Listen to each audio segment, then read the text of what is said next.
You're tuning into Black and White Sports on YouTube. The no-holds-barred truth on sports.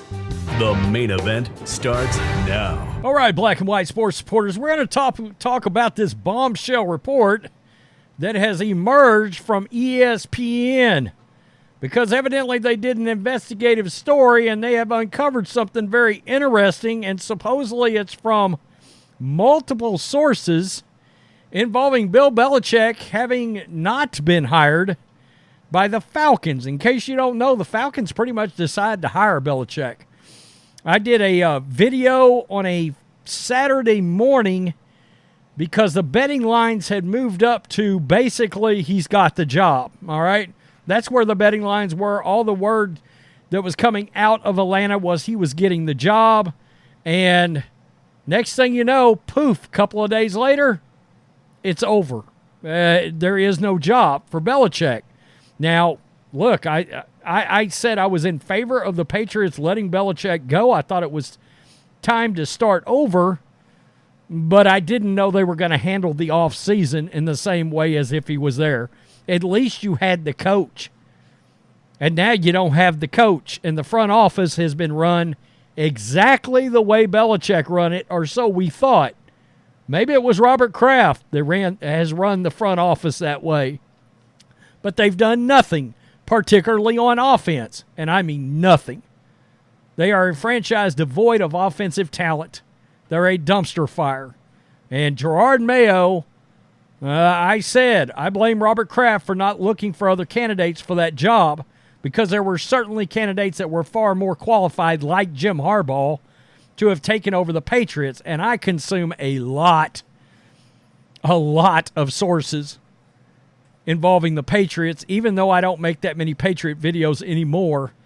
This is a bombshell, and it's a hell of an allegation against Robert Kraft, who, if you believe this, just blatantly sabotaged Bill Belichick out of that Falcons job.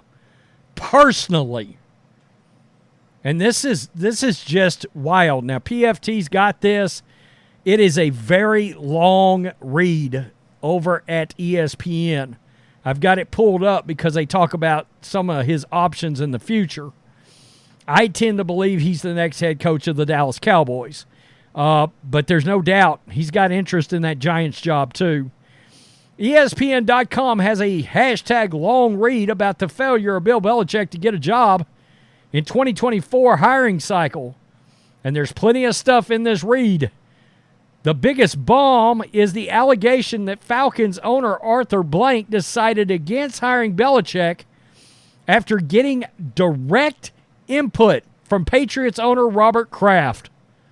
Wow. I mean, come on. Look, that Dynasty documentary, let's be real. That shit on Bill a lot. All right? And I don't care what anybody says. He's still the greatest head coach of all time. Maybe the other notable mention, or the 1A, would be Bill Walsh and Vince Lombardi, but still, Bill's in the top 3 ever. All right? Brady or not. An unnamed source told ESPN.com this, quote, Robert Kraft called Arthur Blank to warn him not to trust Bill Belichick. The unnamed source didn't speak directly to Kraft or Blank, however. The source is, quote, a source who spoke to 2 people, a close Kraft friend and a longtime Belichick confidant. I've got my suspicions about the longtime Belichick confidant, and what I mean is I have an idea who that might be, but I'm not going to say. Is that enough to justify making the claim?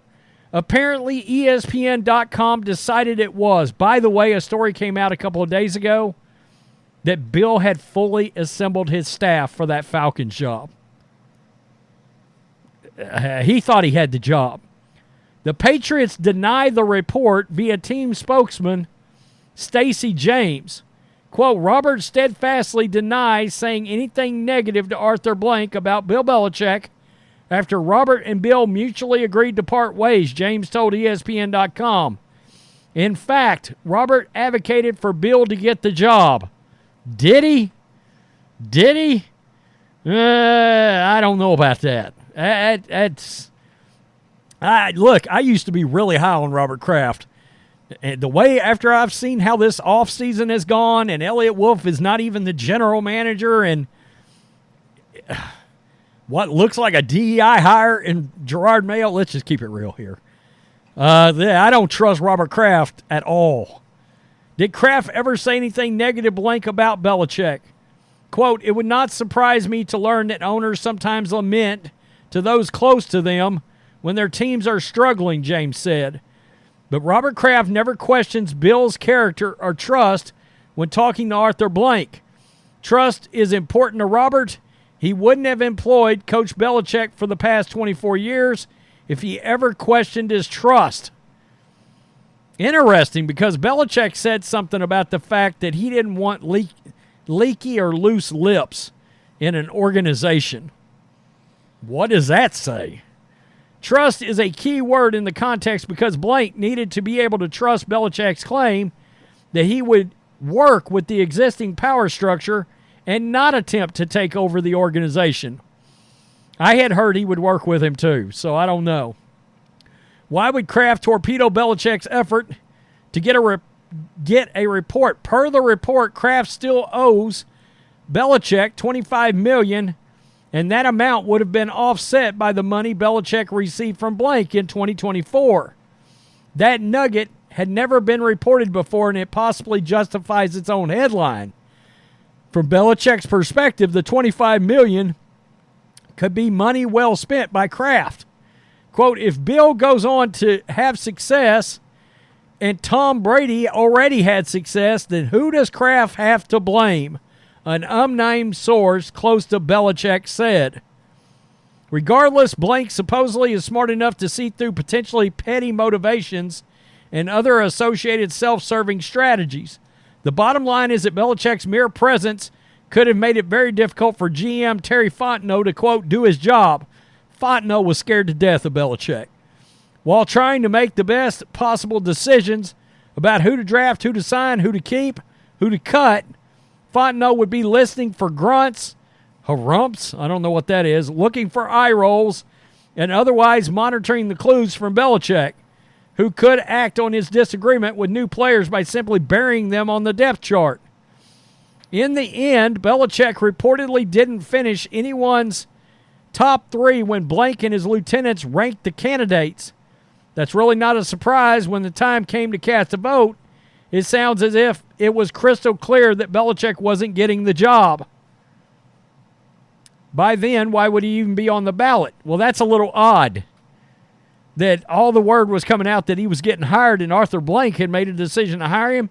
If you ask the lieutenants, Blank's lieutenants that were already there, do they want Belichick in the building? No, because they're scared of him. Now, I mean, come on, let's just be honest.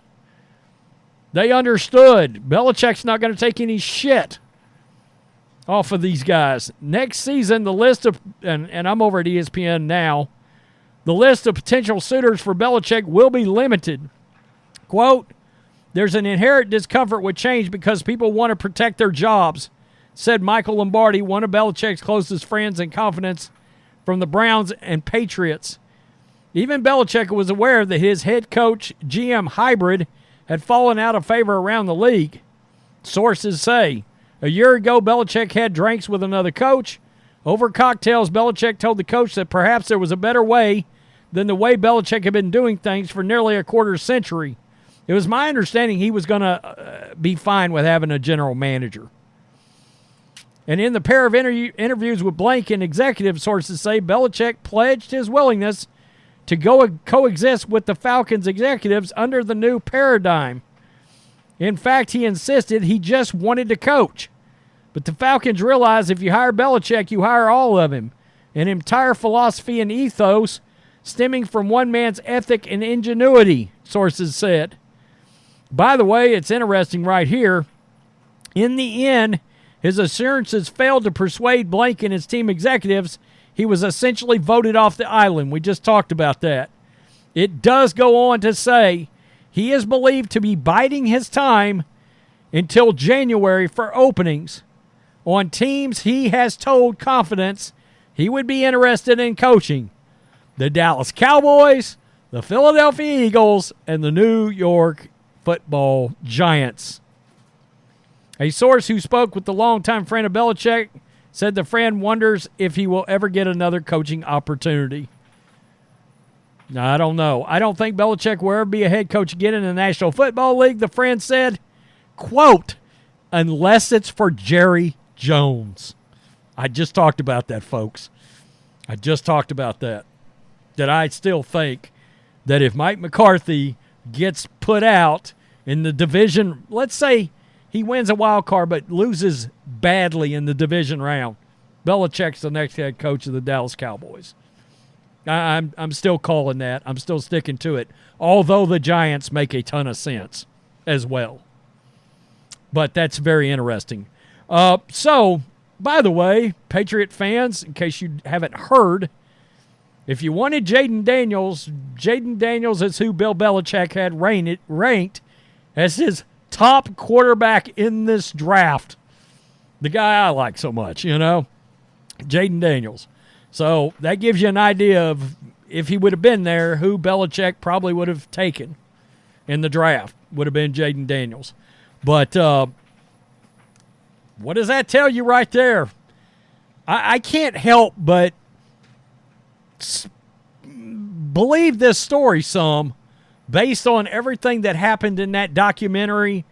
I thought it really painted Belichick in a poor light, and I thought that made the Patriots look not so great. I certainly thought it made Kraft look not so great.